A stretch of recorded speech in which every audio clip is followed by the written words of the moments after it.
வணக்கம் நண்பர்களே, நான் உங்கள் நிலா. அவன் அனலோ இவள் பனியோ. அத்தியாயம் 12. தன் தூக்கத்திலிருந்து அடித்து பிடித்து எழுந்தாள் சூர்யா. ச்சே, என்ன கனவு இது? தன் தலையை பிடித்துக்கொண்டு அமர்ந்தாள். மீண்டும் படுத்துக்கொண்டவள் போர்வையை தலைவரை இழுத்து மூடினாள். தூக்கம் வரவில்லை. ஆனால் அந்த கனவின் ஞாபகம் அவளை தாக்கியது. மீண்டும் எழுந்து அமர்ந்தாள். ராதா வெளியே கோலமிட்டுக் கொண்டிருந்தார். ஓ, விடிஞ்சிடுச்சா? கனவாயிருந்தாலும் ஒரு நியாயம் தர்ம வேண்டாமா? மீண்டும் அந்த கனவை நினைத்து பார்த்தாள். தனக்குள் சிரித்து கொண்டாள். சற்று தள்ளி நின்ற சத்யா அவளை புரியாமல் பார்த்தாள். என்னக்கா, எழுந்ததும் இப்படி தனியா சிரிச்சுக்கிட்டு உட்கார்ந்திருக்க? அது என வார்த்தை வராமல் தடுமாறியவள் சும்மாதான் என சிரித்துக்கொண்டே எழுந்து சென்று விட்டாள். இவ ஏன் இப்படி பண்றா என யோசித்த சத்யா தன் வேலைகளை கவனிக்க துவங்கினாள். கண்ணாடி முன் வந்து நின்றாள். அந்த கனவே அவளுக்கு திரும்ப திரும்ப மனதில் வந்து நின்றது. அவனுடைய வெள்ளை நிற உடையும் கையில் வைத்திருந்த அந்த சிகப்பு நிற பூங்கொத்தும் அவன் காதலி சொன்ன வார்த்தைகளும் மனதை ஏதோ செய்தது. கனவுக்கு நிறம் கிடையாதாம், அப்புறம் எப்படி ரெட் ரோஸ்னு சொல்ற? அவள் மனம் கேட்க, நீ ஓ வேலைய பாரு என மனதை அதட்டினாள். குளித்து உடை மாற்றி சாப்பிட அமர்ந்தாள். அவள் மனதில் இருந்த மகிழ்ச்சி முகத்திலும் தெரிந்தது. என்ன சூர்யாமா, ஓ முகத்துல ஒரு வித்தியாசம் தெரியுது? ராதா கேட்டார். ஒன்னு இல்லையேம்மா, எப்பவும் போலதான் இருக்கேன், சின்ன சிரிப்புடன் கூறினாள். இல்லையேக்கா, ஓ முகத்துல ஒரு ஒளிவட்டம் தெரியுது, என்ன காரணம்? சத்யா கேட்க, அதெல்லாம் ஒண்ணு இல்ல, பேசாம சாப்பிடு என இவளும் சாப்பிட ஆரம்பித்தாள். என்னவோ தெரியல, காலையில இருந்தே நீ ஆளு சரியில்லக்கா. ஏதாவது லவ் மேட்ரா? எதுவா இருந்தாலும் என்கிட்ட சொல்லு, நான் அம்மா கிட்ட எல்லாம் சொல்ல மாட்டேன்.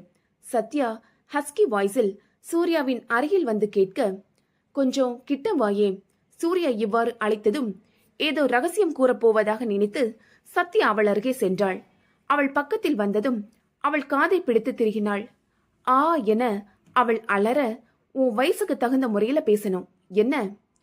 உன் மூஞ்சிய பார்த்தா எனக்கு அப்படித்தான் தோணுது என தன் காதை தடவிக்கொண்டே சத்யா கூற, தோணும் தோணும் என அவள் எழுந்து சென்று விட்டாள்.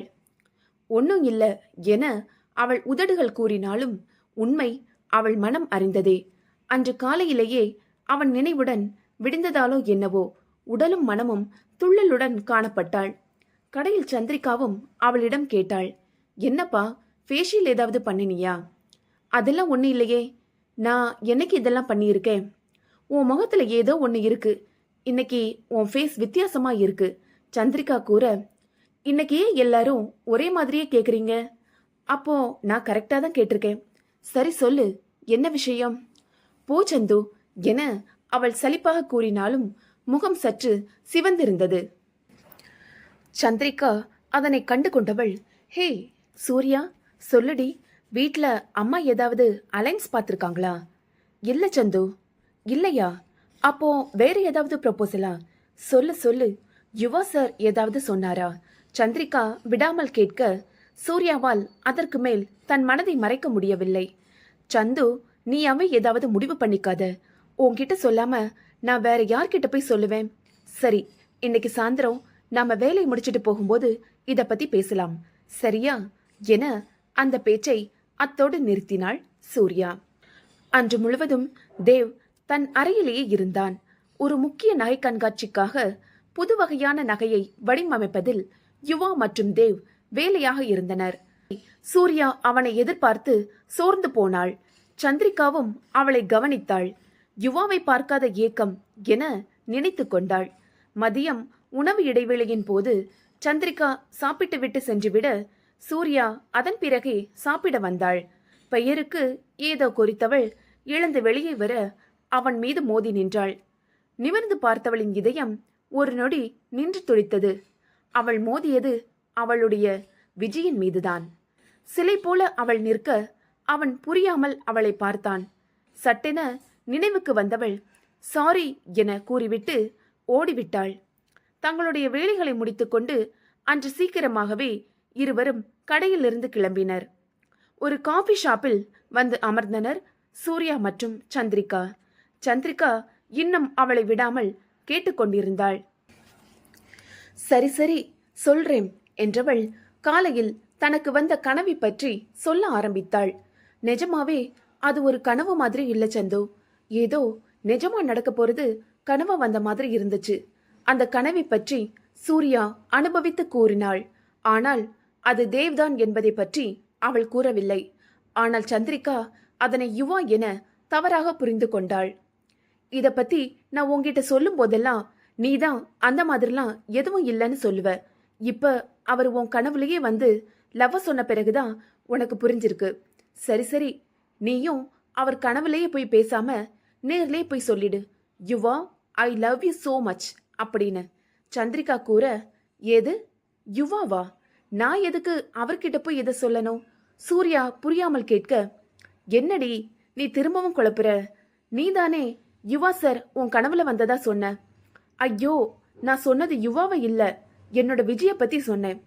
ஏது விதியா? உன்கிட்ட கதை கேட்கிறேன் பத்தியா, எல்லாம் என்னோட விதி என சந்திரிகா தலையில் அடித்து கொண்டாள். கடவுளே, சந்து, நான் நம்ம தாசு தாண்டி சொல்றேன். விஜய் தேவ் என்னோட விஜி, அவரை தான் நான் விரும்புறேன். ஒரே மூச்சில் சூர்யா சொல்லி முடிக்க மயக்கம் வந்தது என்னவோ சந்திரிகாவுக்கு தான்.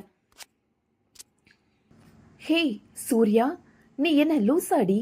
என்ன பேசுறன்னு நீ தெரிஞ்சுதான் பேசுறியா? அவர் ஏற்கனவே ஒரு புரியாத புதிராவே இருக்காரு. அவருக்கு கல்யாணம் ஆன மாதிரியும் தெரியுது, லவ் ஃபெயிலியர் மாதிரியும் இருக்கு. இதுல அன்னைக்கு அந்த மாயாவோட குழந்தைய வேற தூக்கி வச்சிருந்தாரு. எல்லாம் போகட்டும், யார்கிட்டையும் அவர் சரியா கூட பேசி நாம பார்த்தது இல்ல. இவ்வளவு ஏன், நீயும் சரி நானும் சரி அங்க வேலைக்கு சேர்ந்து 1 வருஷம் ஆகுது. நாம அவரை பார்த்தது பேசுனதுன்னு எதுவுமே இல்ல. எதை வச்சு நீ அவரை விரும்புற? சந்திரிகா தன் மனதில் இருந்த அனைத்தையும் கேட்டு முடித்தாள். உண்மைதான் சந்து, நீ கேட்ட எல்லா கேள்வியும் எனக்குள்ளேயும் இருந்துச்சு. ஒவ்வொரு நாளும் அவரை பார்க்கும் போதெல்லாம் என் மனச நானும் கண்ட்ரோல் பண்ணி திசை திருப்பதான் செய்றேன். நான் எந்த அளவுக்கு ஸ்ட்ராங்கா இருக்கேனோ அதை விட சோர்ந்து போறேன். அவரை ஒரு நாள் முழுசா பார்க்க முடியலன்னா. அவர் நல்லவரா கெட்டவரா, அவர் மனசுல வேற யாராவது இருக்காங்களா, எனக்கு எதுவும் தெரியாது. நீ சொல்ற மாதிரி நான் இதுவரைக்கும் அவர்கிட்ட ஒரு வார்த்தை கூட பேசினது கிடையாதுதான். ஆனா என் மனசு அவர் பின்னாடி தானே போகுது. என்னை பத்தி உனக்கே தெரியும்ல சந்து. நாம ஒன்னா படிச்ச நாட்கள்ல இருந்து எங்க அப்பா எங்களை விட்டு போன பிறகும் கூட நான் என் மனசுல என்னைக்கும் இப்படி ஒரு ஆசைய வளர்த்துக்கிட்டது இல்ல. எனக்கும் கனவு இருக்கு. நல்ல வேலைக்கு போகணும், அம்மாவையும் சத்யாவையும் நல்லா பாத்துக்கணும், இன்னும் நிறைய. ஒரு நேரம் தோணும், இதெல்லாம் தப்பு, அம்மாவுக்கு தெரிஞ்சா என்னை பத்தி என்ன நினைப்பாங்கன்னு. ஆனா என்னைக்கு முதல் தடவை என் விஜய பார்த்தேனோ, இப்போ கூட பாரு, ஏன் விஜின்னு தான் என் வாயில வருது. இதெல்லாம் சரியா தப்பா, ஒருவேளை நடக்குமா நடக்காதா எனக்கு தெரியல. ஆனா என் மனச என்னால மறைக்க முடியல, என்னால முடியல சந்து என சூர்யா சொல்லி முடிக்க அவள் மனம் சந்திரிகாவிற்கும் புரிந்தது. சரி விடு சூர்யா, கவலைப்படாத. எதுவா இருந்தாலும் உன் மனசுப்படி நல்லா நடக்கும். சந்திரிகா அவளுக்கு சமாதானம் கூறினாள். தேங்க்ஸ் சந்து, எல்லாத்தையும் உன்கிட்ட சொன்ன பிறகுதான் எனக்கும் கொஞ்சம் மனசு லேசான மாதிரி இருக்கு. சரி வா போகலாம் என இருவரும் அங்கிருந்து கிளம்பினர். கதையின் இந்த அத்தியாயம் பிடித்திருந்தால் ஒரு லைக் செய்யவும். கதையை பற்றிய உங்கள் விமர்சனங்களை கமெண்டில் தெரிவிக்கவும். கதையின் அடுத்தடுத்த அப்டேட்டுகளை பெற நிலாபேனா நாவல்கள் சேனலை சப்ஸ்கிரைப் செய்து கொள்ளுங்கள். நன்றி.